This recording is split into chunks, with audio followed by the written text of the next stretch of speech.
Welcome back to my channel, where we uncover the forgotten corners of the past. Today, I'm taking you into a story about the sinister legacy of Thornhill Asylum that you might have never heard before. A mystery buried in the dust of time, a truth that will send shivers down your spine.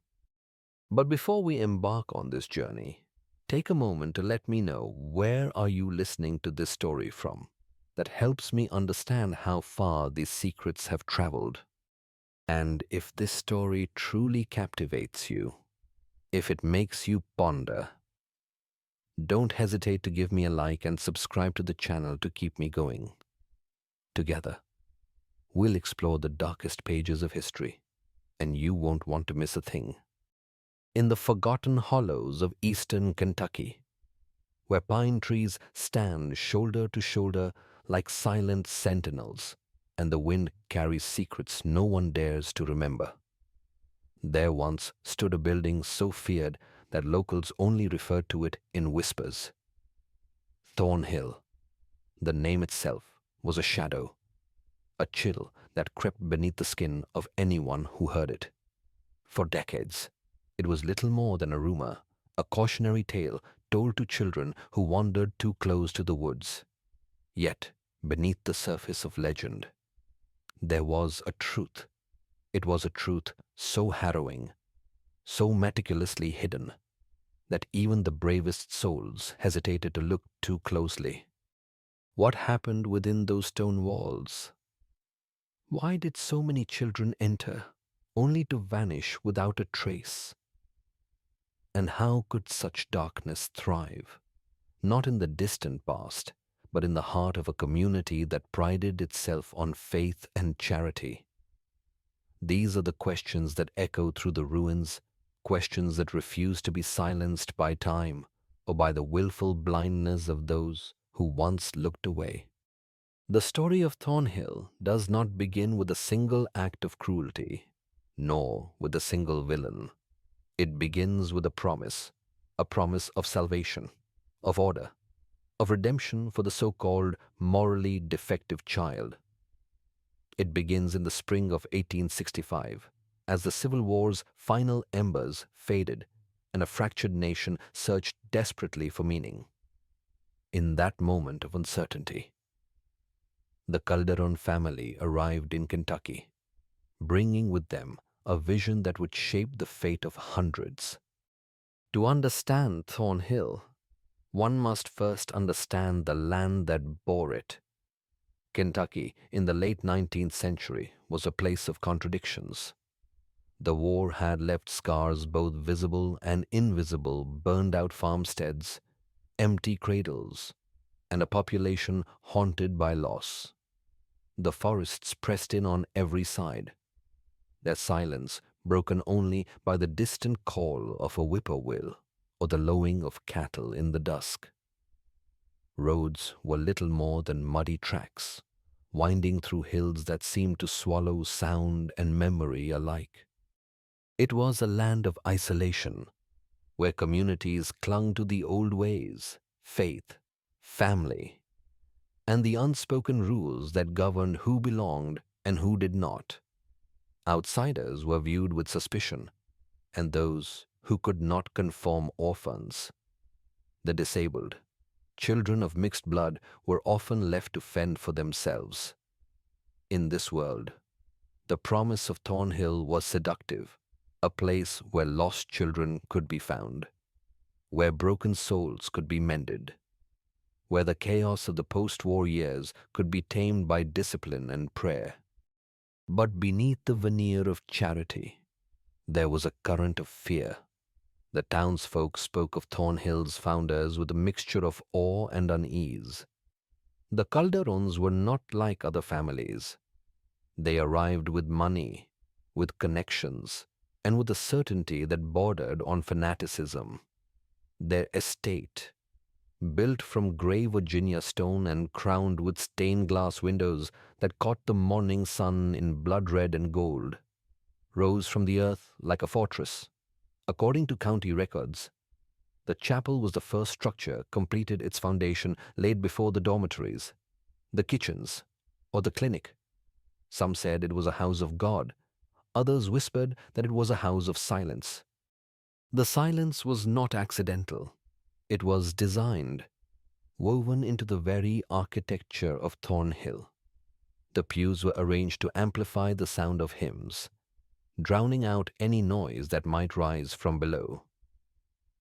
The basement, never mentioned in official blueprints, was a labyrinth of windowless rooms, each one colder and darker than the last. Survivors would later describe the air as thick, heavy with the scent of damp stone and something sweeter, something that clung to the back of the throat and refused to be named. Yet, for all its foreboding, Thornhill was embraced by the community. The Calderons hosted prayer circles, donated to local charities, and published devotional poetry in church newsletters. They were seen as saviors, as stewards of a new moral order. And so, when the first children arrived by train, by cart, by the desperate hands of parents who could no longer bear the burden, the doors of Thornhill opened wide. But, as the old saying went, those doors only opened one way. The Calderon family themselves were a study in contrasts, with each member playing a role in the unfolding tragedy. At the head stood Reverend Silas Calderon, a man whose presence filled any room he entered. Tall, hawk-eyed, with a preacher's voice that could turn fire and brimstone into lullabies. Silas claimed to have seen visions on the battlefield, visions of a generation lost, children who could only be redeemed through suffering and obedience. His sermons, preserved in the yellowed pages of the Kentucky Orphan Relief Fund's archives, spoke of divine order, of vessels that must be shattered before they could be sanctified. His wife, Temperance, was rarely seen in public. Some described her as fragile, a wraith who drifted through the halls like a ghost. Others whispered that she had once been institutionalized herself, a rumor that clung to her like a second skin.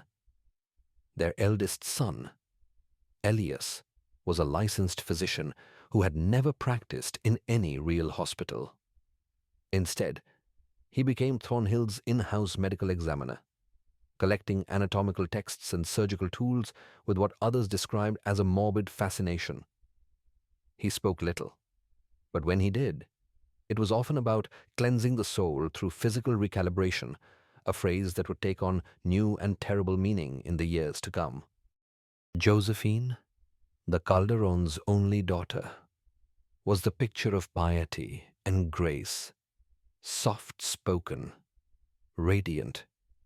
She was praised for her musical talents and her charity work.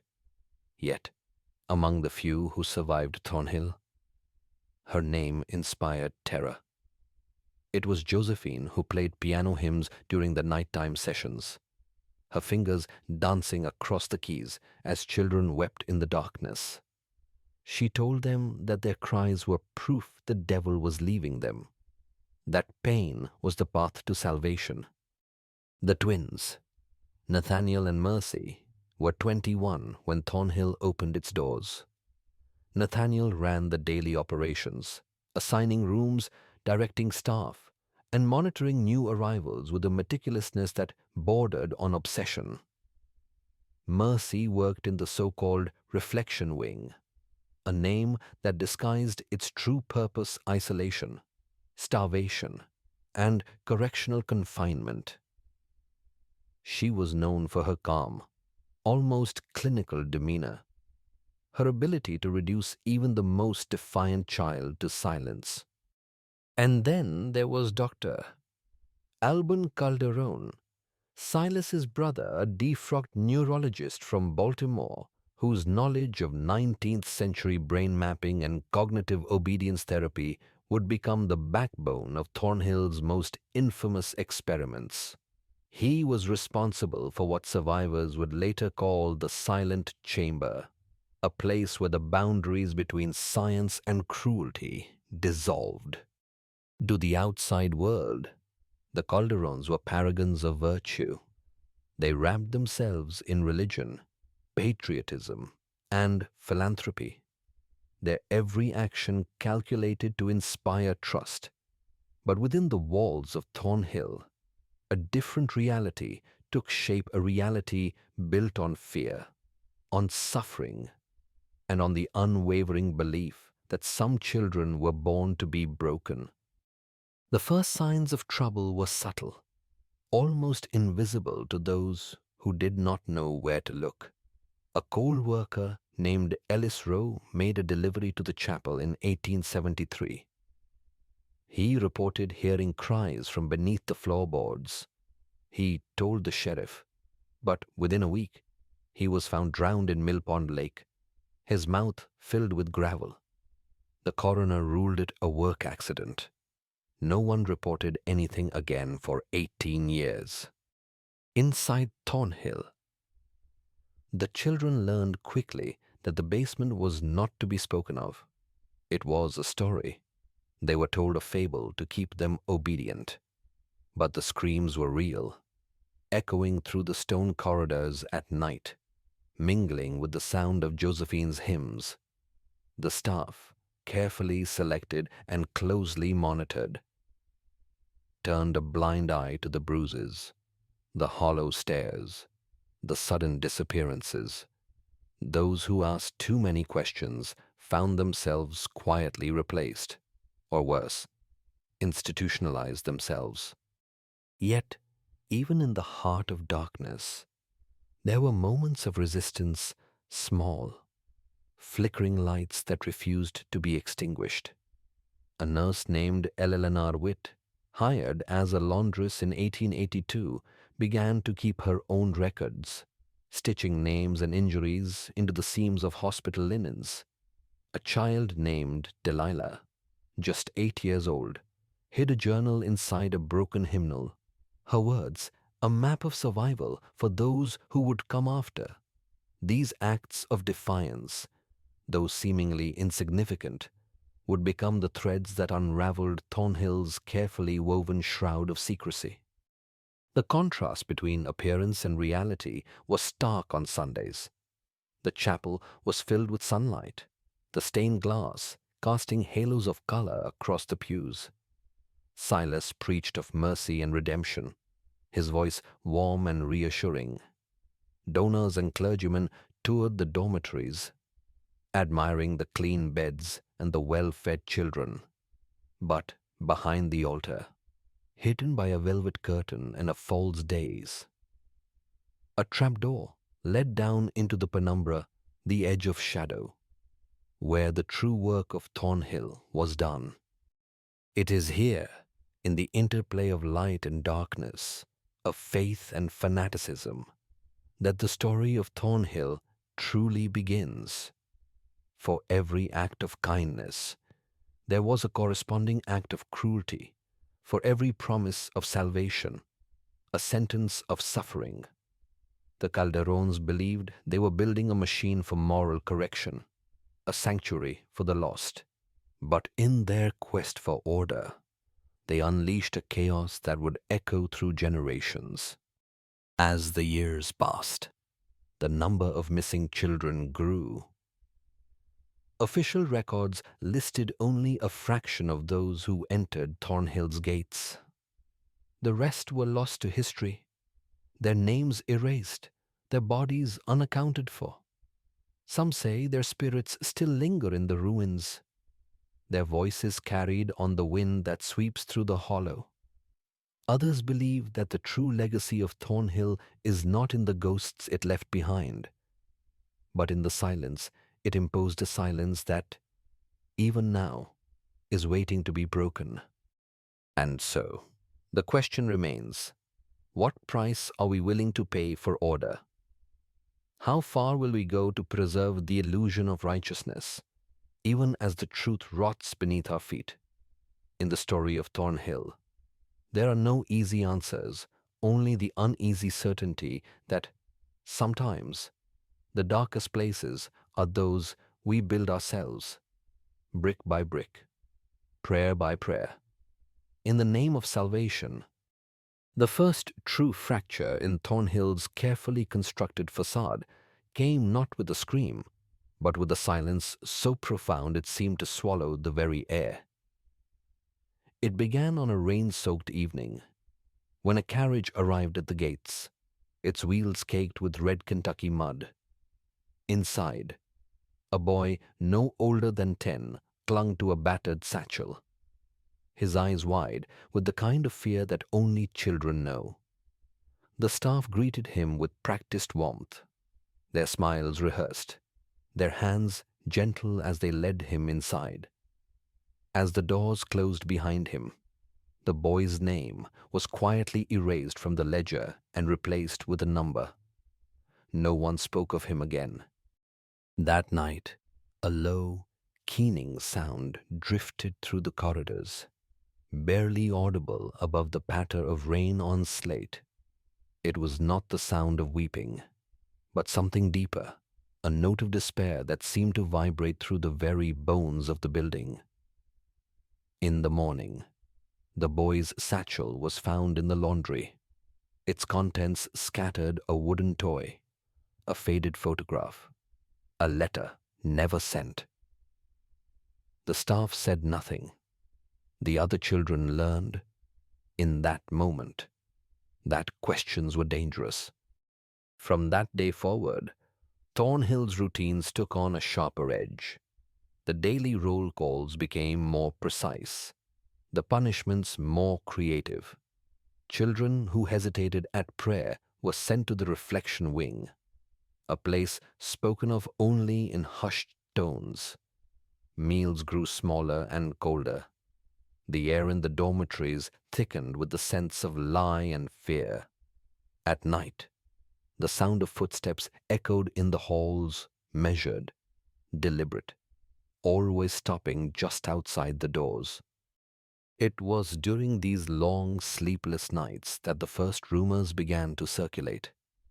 Whispers of a hidden staircase beneath the chapel, of rooms that did not appear on any map. Some claimed to have seen shadows moving behind the stained glass, figures that vanished when the light shifted.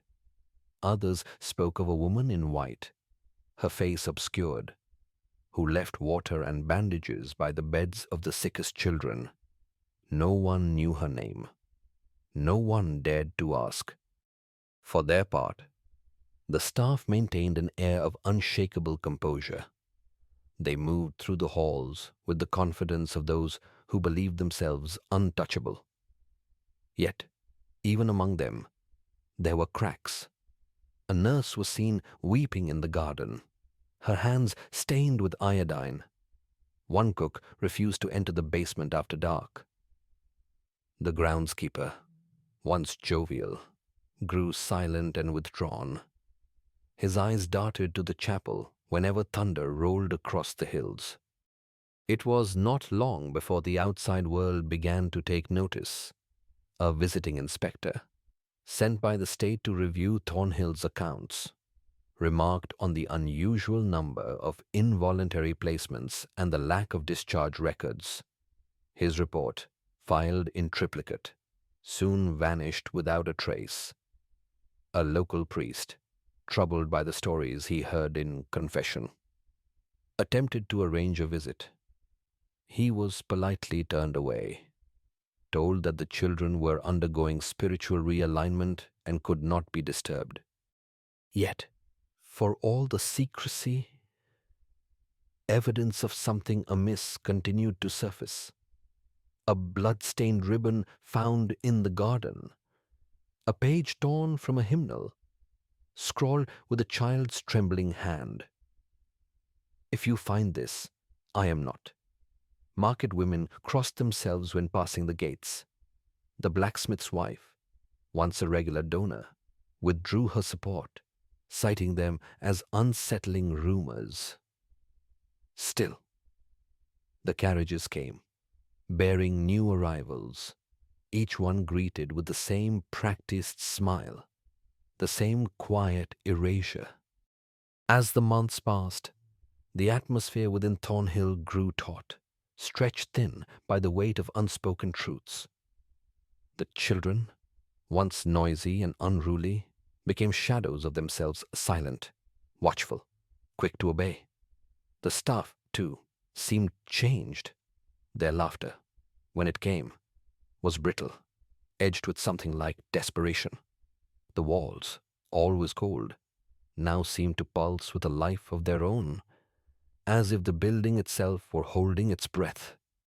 It was in this climate of mounting tension that the first act of open defiance occurred. A girl named Ruth, small for her age but fierce in spirit, refused to kneel during evening prayers. She was taken from the dormitory and not seen again for 3 days. When she returned, her hair had been shorn, her eyes vacant. She spoke only in whispers, repeating a single phrase, "The cold makes you clean." The other children avoided her, afraid that whatever had happened to Ruth might be contagious. The staff responded with increased vigilance. Inspections became more frequent, punishments more severe. The reflection wing filled quickly, its beds occupied by those who dared to question, resist, or simply remember. The line between discipline and cruelty blurred and then vanished altogether. According to a letter later recovered from the estate, one supervisor wrote, "Obedience is the only mercy we can offer. Those who resist must be remade." Outside, the seasons changed. The fields turned from green to gold, then to the gray of winter. Yet inside Thornhill, time seemed to stand still, each day indistinguishable from the last. The children marked the passage of weeks by the arrival of new faces and the disappearance of old ones. They learned to read the signs: a locked door, a missing blanket. The sudden silence that followed a question asked too loudly. It was during one of these silences that a new arrival, a boy named Anil, began to keep a secret tally. Each night, he scratched a mark into the underside of his bed, counting the number of children who failed to return from the reflection wing. His tally grew quickly, soon outpacing the official records. Anil shared his findings with a girl named Laya, who in turn began to collect scraps of evidence: a broken comb, a torn sleeve, a single shoe left beneath the stairs. Together, they pieced together a map of disappearances, a silent testimony to the truth that no one dared to speak aloud. The pressure mounted not only on the children, but also on the staff. Rumors of an impending inspection spread through the halls, prompting a flurry of activity. Walls were scrubbed, ledgers rewritten, and the most damaged children hidden from view. Yet, for all their efforts, the sense of impending doom could not be dispelled. The air itself seemed charged, heavy with the threat of revelation. It was at this point that the true nature of Thornhill's doctrine began to emerge. Hidden in the pages of a charred ledger, discovered years later by a fire inspector, were passages that spoke of reform through collapse, a process by which children were isolated, starved, and subjected to structured guidance until their resistance was broken. The language was clinical, almost detached, yet the intent was unmistakable. Suffering was not a byproduct of the system. It was the system.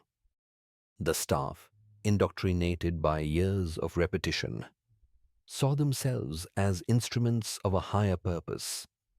They spoke of sanctification, of purification through pain. They believed the children were vessels to be emptied and refilled, their wills shattered and remade in the image of obedience. According to documents from that period, the process was meticulously recorded. Each infraction was noted, each punishment catalogued. each disappearance explained away as spiritual failure. Yet, even as the machinery of Thornhill ground on, there were those who resisted. Eleanor Witt, the enigmatic laundress, continued her quiet rebellion, hiding messages in the seams of pillowcases, smuggling scraps of food to the weakest children, Enel and Leah, emboldened by their discoveries, began to share their findings with others, forming a fragile network of trust. Their courage was contagious, sparking small acts of defiance that rippled through the dormitories. The staff responded with a new level of cruelty. The silent chamber, once reserved for the most recalcitrant, became a place for routine punishment. Children returned from its depths changed quieter, more compliant, their eyes haunted by things they could not name. The line between discipline and torture blurred, then disappeared. The doctrine of Thornhill, once cloaked in the language of salvation, revealed itself as a blueprint for systematic erasure. It was in this crucible of fear and resistance that the first great revelation occurred. One evening, as a storm raged outside, a fire broke out in the kitchen. The staff rushed to contain it, but in the chaos, a group of children slipped away, following a map drawn by Leah on a scrap of linen. They found themselves in a corridor they had never seen before, its walls lined with doors that bore no numbers.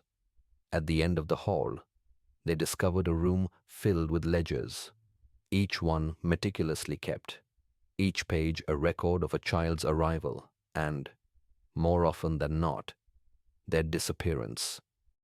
Among the ledgers was a book bound in black leather, its pages filled with a spidery hand. It was the doctrine of broken things, the Calderon's private theology. Its words burned into the minds of all who read them. The vessel must be shattered before it can be sanctified. The cries of the weak are not pain, but purification, trembling. The children realized that their suffering was not an accident, but a sacrament. The discovery sent shockwaves through Thornhill. Emboldened by the truth, the children began to speak in code, passing messages from bed to bed, from wing to wing, sensing a loss of control. The staff doubled down on their efforts, instituting new punishments and new forms of isolation. The air grew thick with suspicion. Every glance was a potential betrayal. Yet, for all their efforts, the truth could not be contained. The ledgers, smuggled out by Eleanor and hidden in the walls, would one day form the foundation of the case against Thornhill.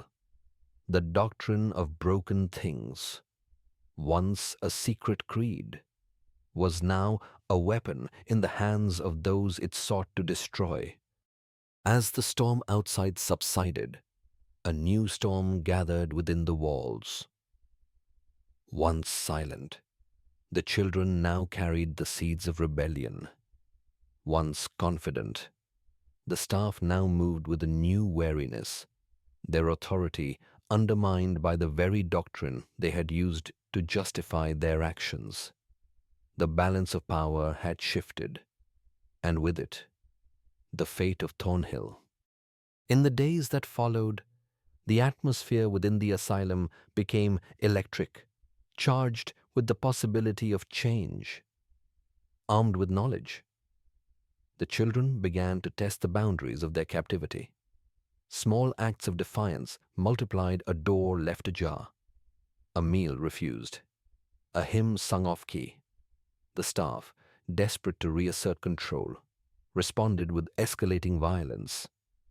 The reflection wing overflowed. The silent chamber became a place of constant dread. Yet, even as the darkness deepened, a new light began to flicker. The children, once isolated and afraid, now found strength in one another. Their whispered conversations became a chorus, their secret messages a lifeline. The doctrine that had once bound them now served as a rallying cry, a reminder that their suffering was not meaningless and that their voices, though small, could still be heard. And so, as the first cracks appeared in Thornhill's walls, both literal and figurative, the stage was set for a reckoning. The secrets that had been buried for so long were now exposed, their power diminished by the simple act of being named. The children, once victims, now stood on the threshold of something new, a future not yet written, but no longer dictated by the doctrine of broken things. The first undeniable evidence emerged not as a revelation, but as a slow, relentless accumulation like water seeping through cracks in stone, impossible to ignore once it began.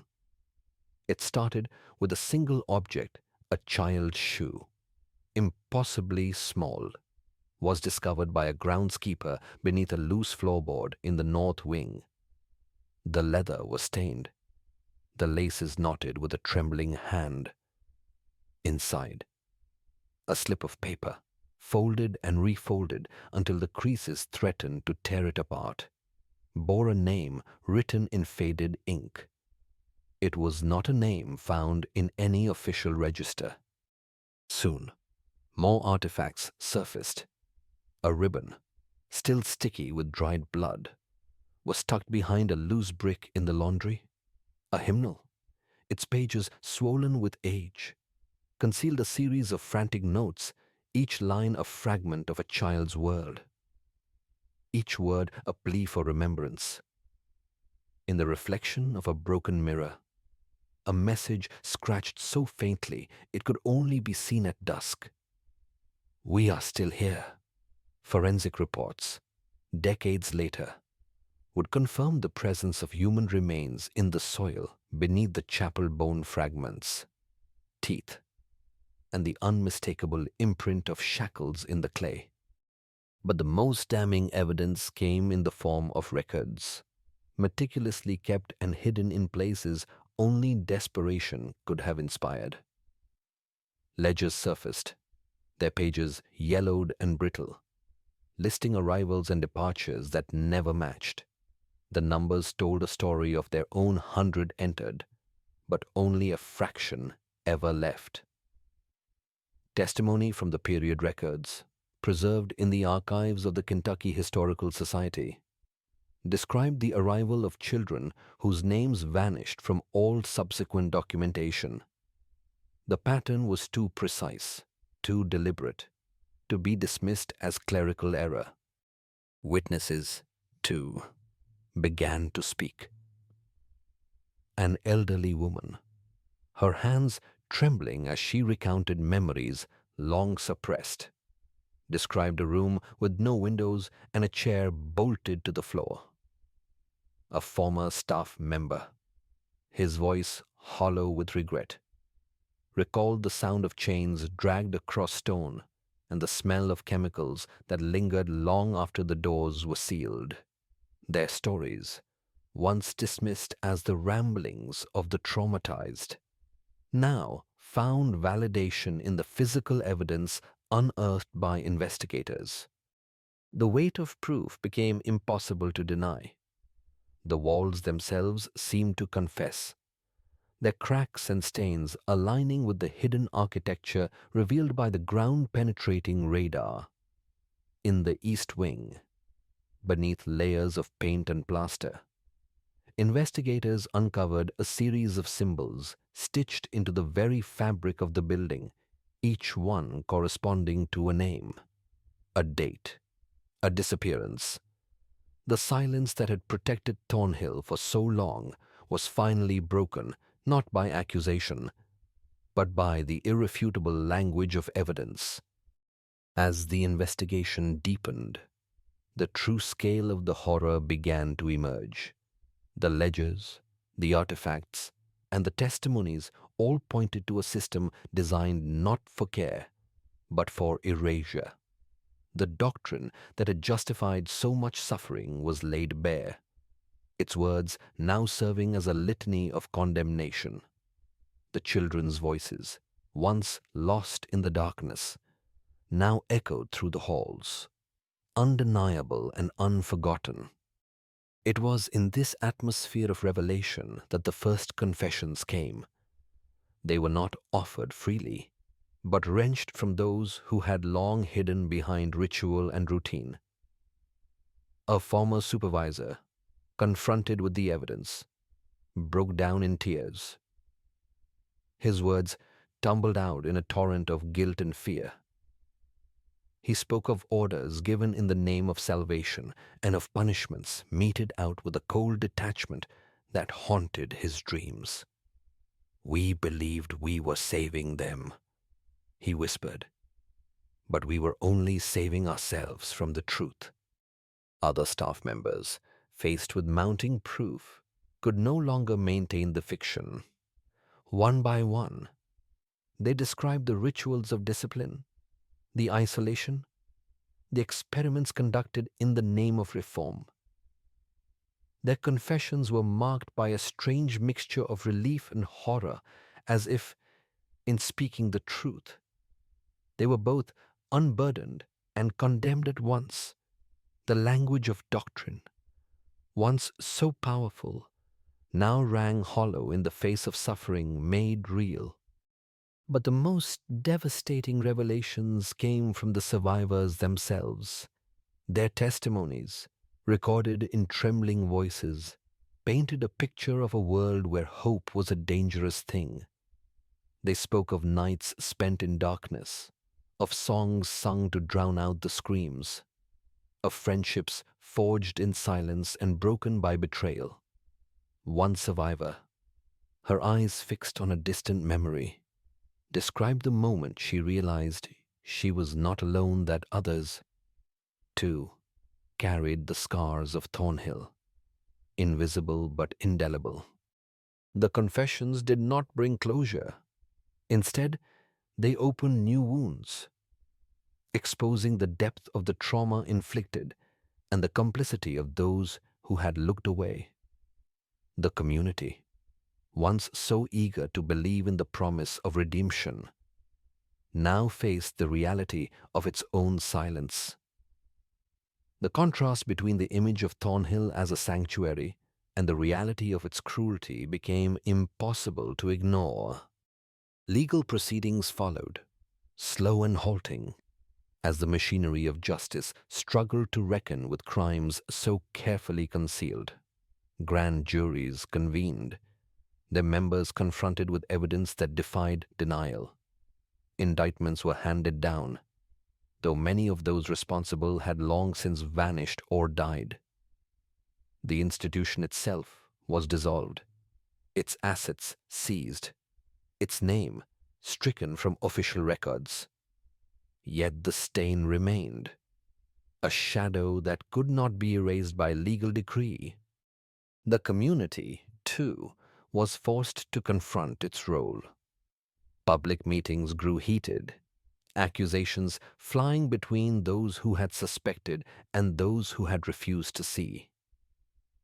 Old alliances fractured, families divided by the weight of revelation.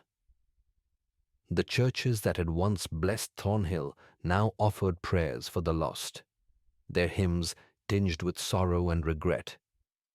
The landscape itself seemed changed, fields left fallow, buildings abandoned, the air heavy with the memory of what had been uncovered. Yet, even as justice was sought, it remained elusive. Reparations were promised but rarely delivered. Survivors found themselves caught between relief and resentment. Their stories finally heard, but their pain far from healed.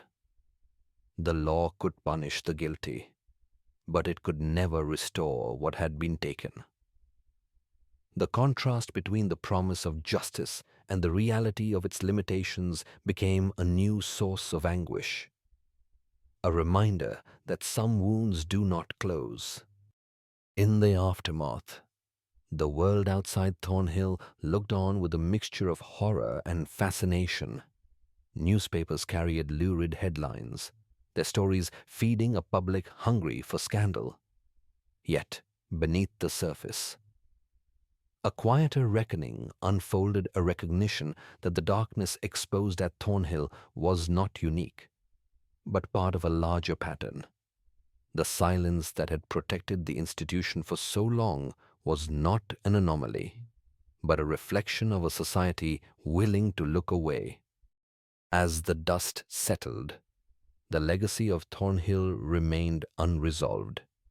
The evidence, the confessions, and the legal judgments all stood as monuments to a truth that could no longer be denied.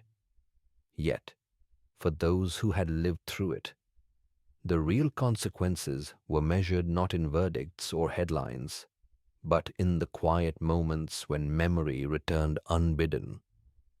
The world had changed, but the shadows lingered, a reminder that the past is never truly buried.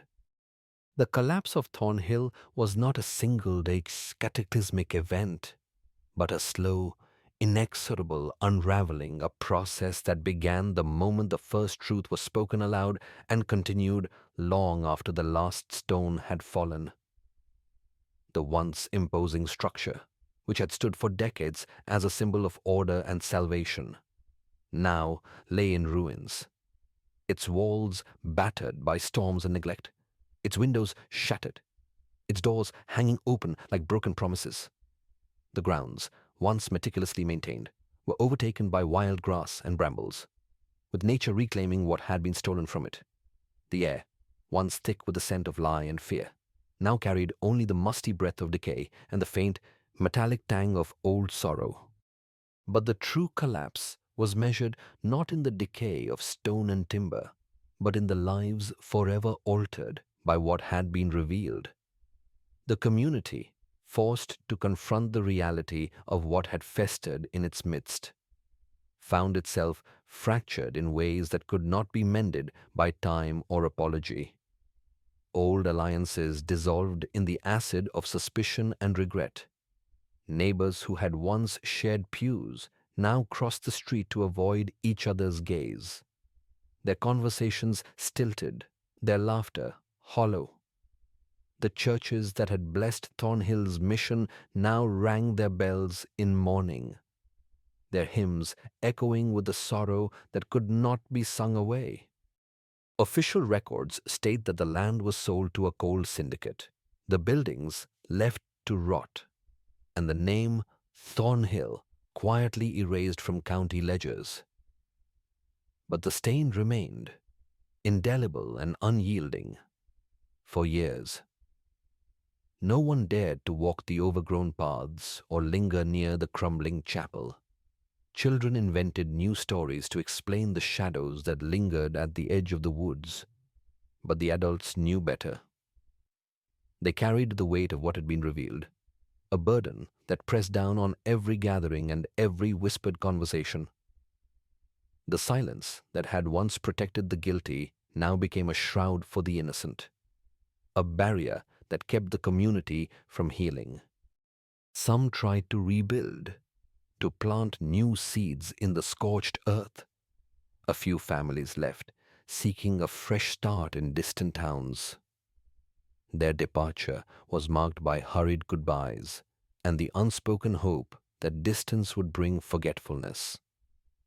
Others stayed, determined to reclaim their home from the darkness, to prove that life could continue even in the shadow of such horror. But the soil itself seemed changed, as if the land itself remembered.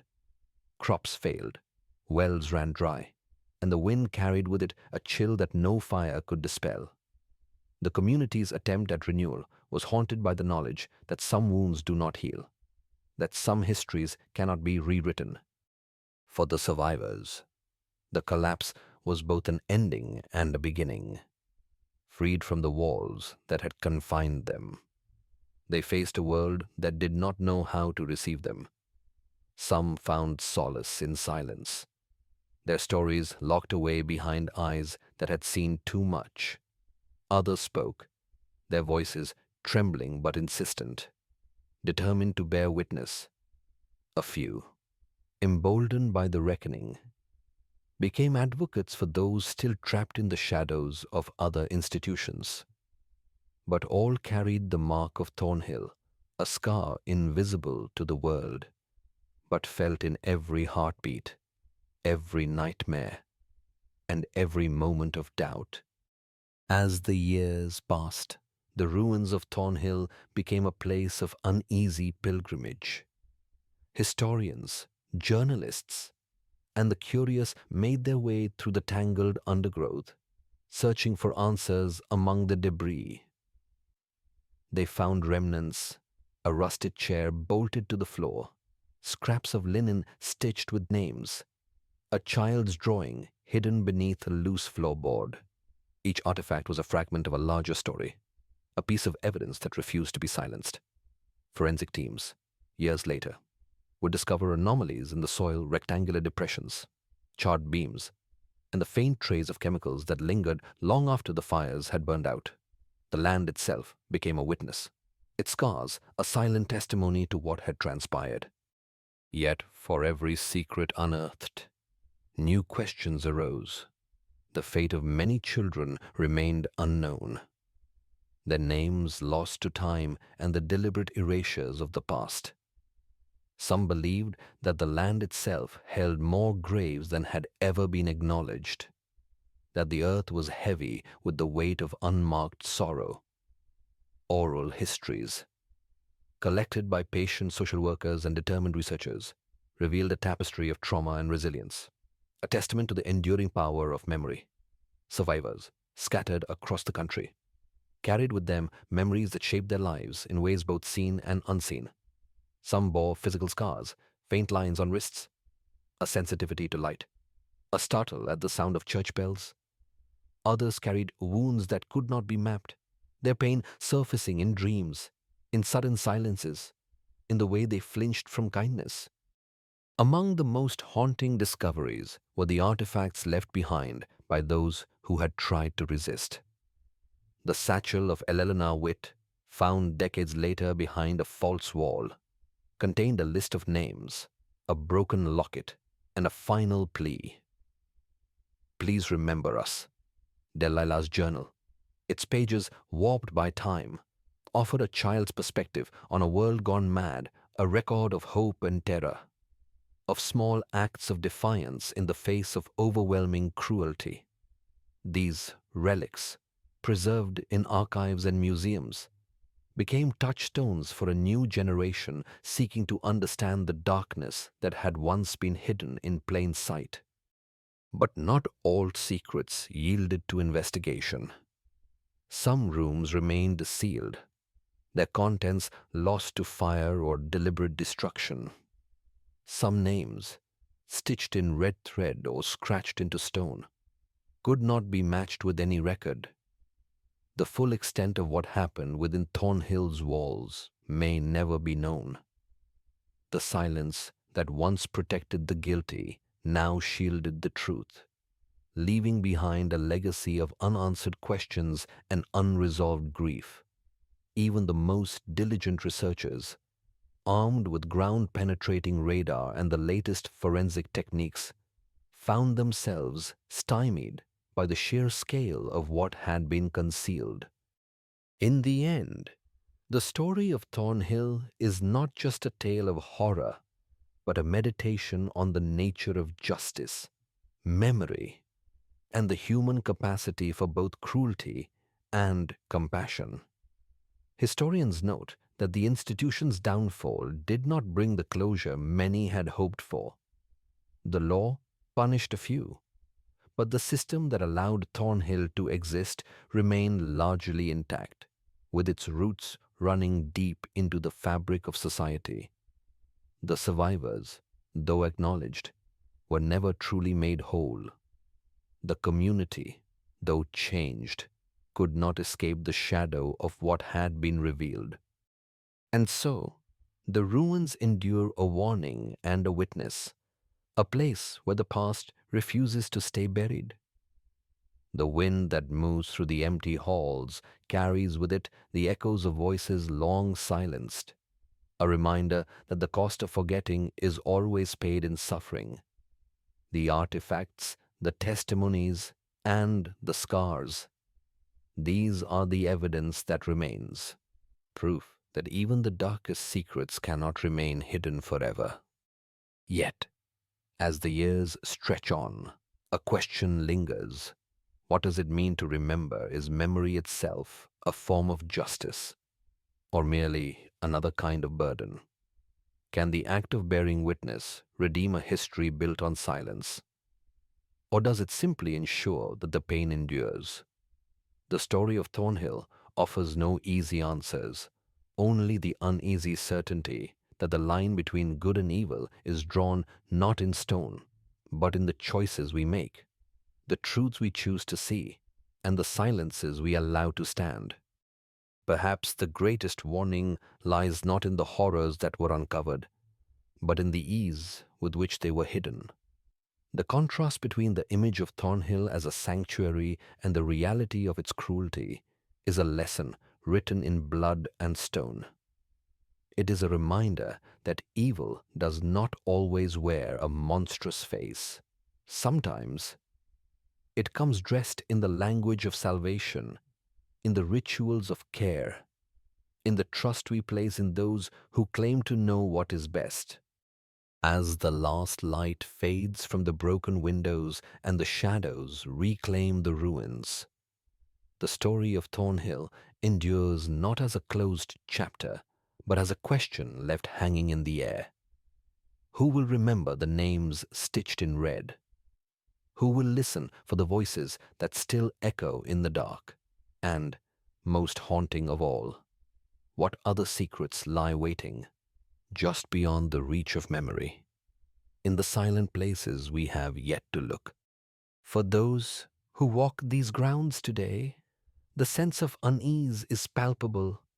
The wind stirs the tall grass, and sometimes, in the hush before dusk, it almost seems to carry the faintest strains of a lullaby, sung in a voice too small to be heard.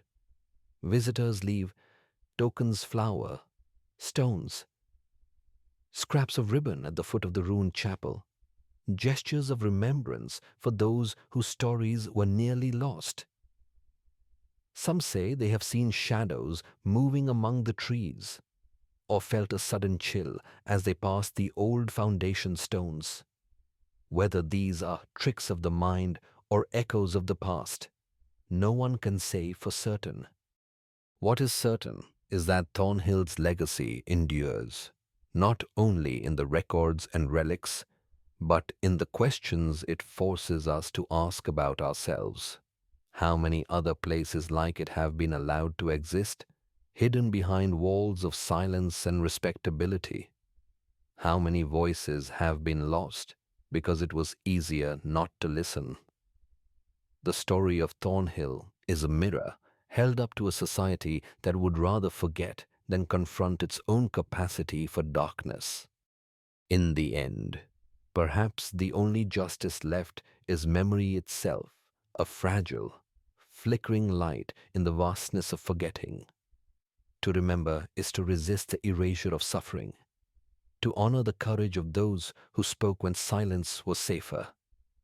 It is to carry forward the names, the stories, the warnings, so that the past cannot so easily be repeated.